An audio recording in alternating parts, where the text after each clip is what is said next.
So we pick from chapter 3, entitled The Inevitability of Setbacks in Life. Remember, we have been going through my book, recently published, my book entitled From the Village to the World, Reflections on Setbacks that Turned into Breakthroughs. And I've been basically taking us through a journey through this short, simple, and very powerful book. Very simple message, very inspiring, very powerful message of hope.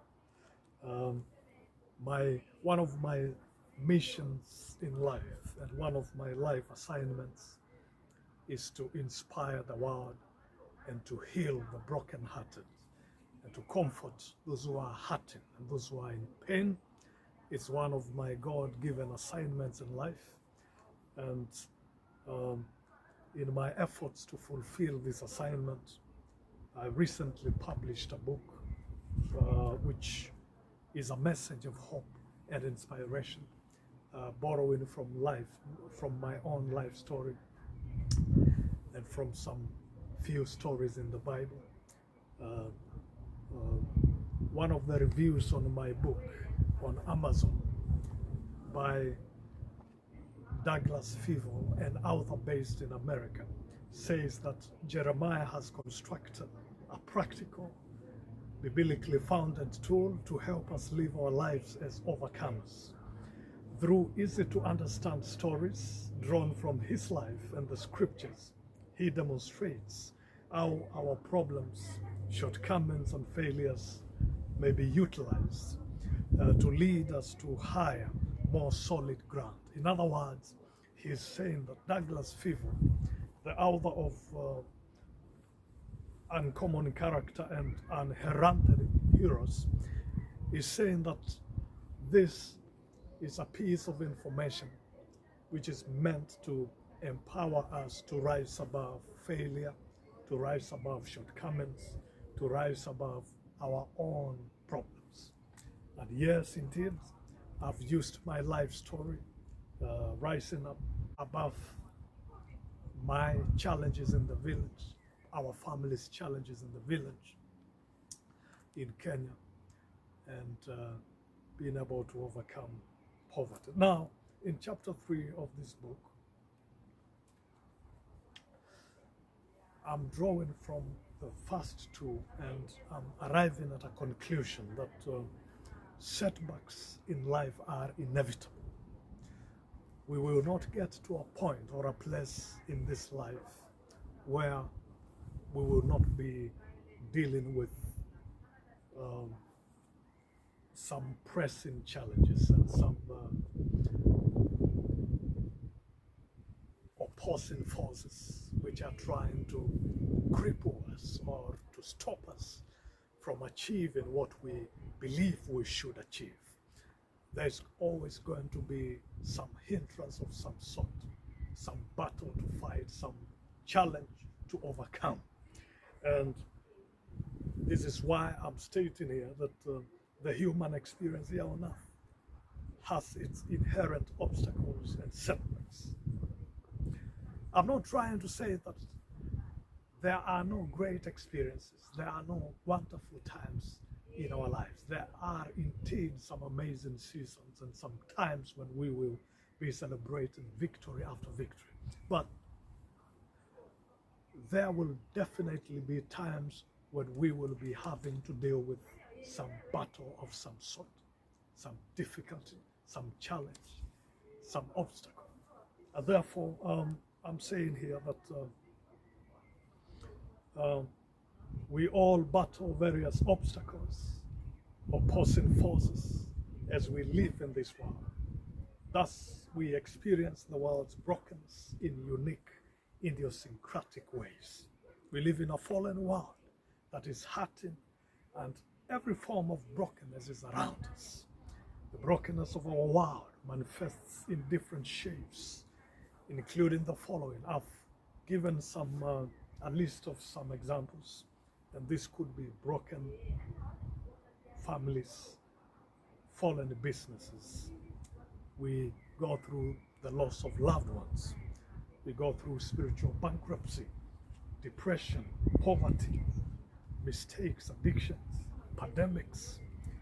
We go through betrayal by trusted parties. There is unfair competition in the world. There is injustice in our world. There is sickness and disease. There are unmet aspirations. Sometimes we'll experience unfulfilled promises. Sometimes we'll suffer from poor governance and leadership. Sometimes there will be global conflicts and all forms of difficulties. I've listed quite a number.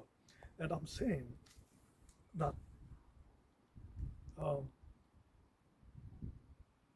we can't avoid setbacks in life. There will be setbacks. There will be setbacks in life. And of course, my argument continues. I'm just summarizing, the brokenness in the world wounds us differently at personal level. Sometimes it's beyond the personal level, and we experience this at the community level, where you find that at a community level, we are dealing with some form of challenge or two.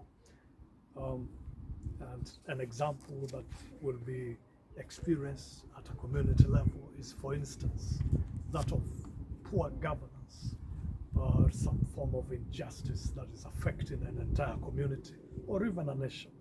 And we are saying here that, what I'm saying here is that, for example, the recent global pandemic, the COVID-19, which led to the loss of life and it left a lot of emotional and psychological damage in the lives of men and women, especially as a result of the forced lockdowns and the quarantine situation that we all went through. And such things will leave some mental impact, and society will take a while to heal from such experiences. Basically, friends, what I'm discussing, what my argument in the 3rd chapter of this book is that there will be setbacks in this life. We are in an imperfect world full of hindrances and setbacks. And you realize that some of the best-selling books in the world today are talking about success, how to move from point A to B, and how to make an extra dollar, how to become the best in what you are doing. And everyone seems to be running after that perfect life, And isn't it a wonder how Western capitalism has subjected us all to a rat race, where we are all running after some top level, and we believe that when we get there now, we shall be fulfilled and we will be happy. I've not seen many books discussing failure and talking about how we can deal with the impact of failure, the impact of setbacks in life. I'm happy that I've managed to do one, and I hope to do many more in the future. But basically, friends, what we are saying here is that there is need for us to talk about life's setbacks and failures. We must have a conversation about this. And there's need for us to talk about how to recover from terrible failures, terrible mistakes in life, and setbacks in this life. And we need to have this conversation, and I'm happy it's one of the things I'm doing in this book. Our setbacks and failures in life do not have to be announcements of our death sentences. Your failure or setback does not have to be a verdict against your ability to recover. There are innumerable examples of persons in history and our present world who battled their unique failures and setbacks and still became some of the greatest success stories of their day. I'm not trying to talk to you so that you enter a rat race so that you can make news headlines. That's not my intention, because again, that's another problem we have in the world, where we join a competition instead of just competing with ourselves really and trying to become the best we can be, rather than trying to outdo the other person. But I'm saying that people have defeated setbacks in life and they have become great people in their own spheres of influence. One author that I quote here, called Erwin Luther, he says, often the doorway to success is entered through the hallway of failure. The Bible, for instance, is a thread-like story of victory over failure and setback. It's a story of God reversing the setback of humanity's failure in sin to reclaim his world back to righteousness.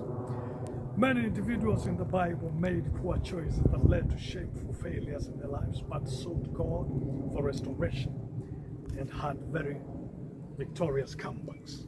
We will highlight some of these examples from the Bible to show that our setbacks and failures do not necessarily have to leave a permanent negative impact on our lives. They can be our secret doorways to success. If you are looking for a message that can help you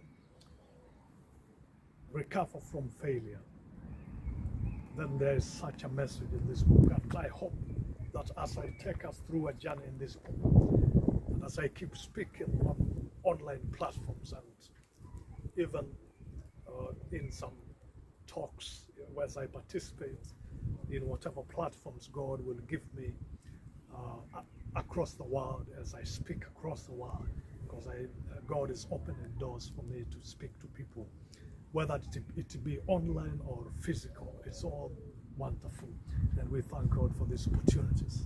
But I hope and I pray that as I do this, that God will empower his people to rise up in the ashes and defeat the thing that brought them down.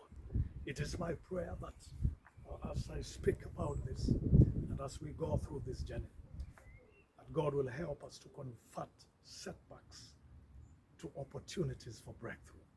I pray and hope that God will help us to use the very, to convert every setback, we've gone through to an opportunity for a comeback and an opportunity for a victory. For there will be, now if the story just stops at the end of the setback, then what we have is a defeat. But if we go beyond the setback and try to get some recovery and try to get some victory from it, then what we have now is a serious testimony. And I pray for such testimonies in our lives in the name of Jesus. May God help us to convert our setbacks to breakthroughs. Thank you so much for joining us today. And next time we proceed and we get to chapter 4, where we will focus on Moses, a Bible character now. We are going now to Bible characters and we'll look at Moses. Thank you for always joining us. And remember to share this if you think it can bless somebody, and we will keep talking about it. Thank you, and God bless you for now.